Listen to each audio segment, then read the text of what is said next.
Porte de la Chapelle, connu pour être le premier supermarché de crack du pays. C'est ici, à cette porte de Paris, que dealers et toxicomanes ont pris quartier dans ce qu'on appelle désormais la colline du crack.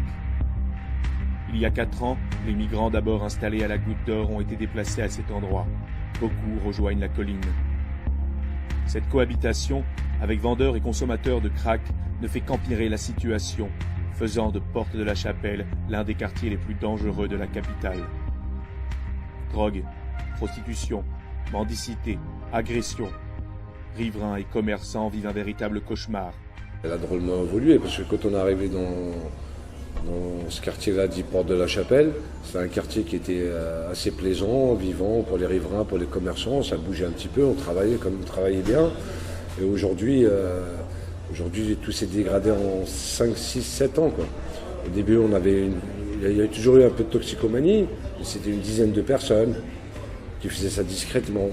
Et aujourd'hui, on est à 300, 400, 500 personnes. On est complètement débordé ici. On est obligé de surveiller sa terrasse, pas que les clients se fassent embêter, ce qui arrive toutes les 5 minutes. Hein. On a une perte d'exploitation de 20 à 25% en 5-6 ans. Je ne sais pas, partout maintenant ces drogues, c'est facilement disponible. C'est pas la loi, bon. Mais je vois tous les quartiers, c'est comme ça.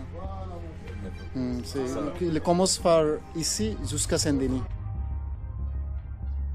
Pas un carré d'herbe, de terre battue ou de bitume sous les ponts du périph' ne sont laissés libres aux promeneurs. Les centaines de tentes qui font désormais partie du paysage font de l'échangeur de Porte de la Chapelle un véritable bidonville. Régulièrement, ces camps sont démantelés par les forces de l'ordre, mais le lendemain, migrants et toxicomanes réinvestissent les lieux. C'est un cercle sans fin, une impasse qui entraîne délabrement et insalubrité. Ce qu'ils laissent ces gens-là, ils urinent, ils scellent partout, ils jettent tout.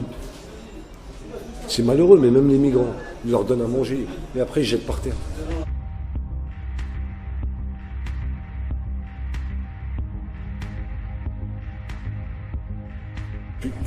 Tu fais pas un minimum de sécurité dans ton établissement, t'es cuit ici dans ce quartier. Ah, ils vont prendre ça pour argent comptant, ça va être chez eux. Donc on est obligé de faire quand même un peu la police nous-mêmes. Voilà. C'est qu'avec un journaliste, on est obligé d'avoir un garde du corps pour venir Porte de la Chapelle. Ce magasin voit des seringues tous les matins par terre et a besoin d'avoir 2 gardes du corps pour assurer la sécurité.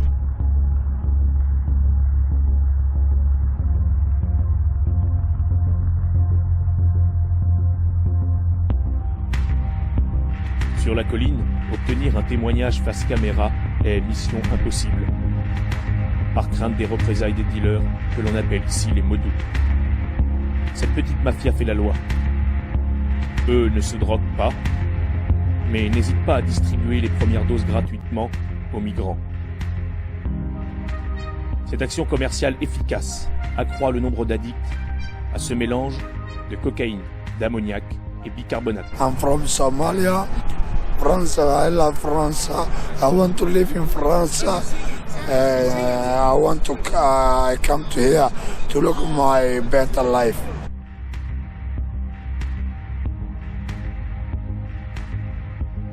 Combien de temps cela devra-t-il être supporté? Passants rackettés, mendiants au feu rouge. Aux sorties d'école rôdent les zombies. Que fait la mairie? Que fait l'État? Manque de moyens ou de volonté? Ils ne veulent pas les éparpiller comme ça petit à petit, souvent ils sont parqués dans un endroit. Pour moi, c'est du parquage. Hein. Parce qu'aujourd'hui, si on veut que ça s'arrête, c'est simple.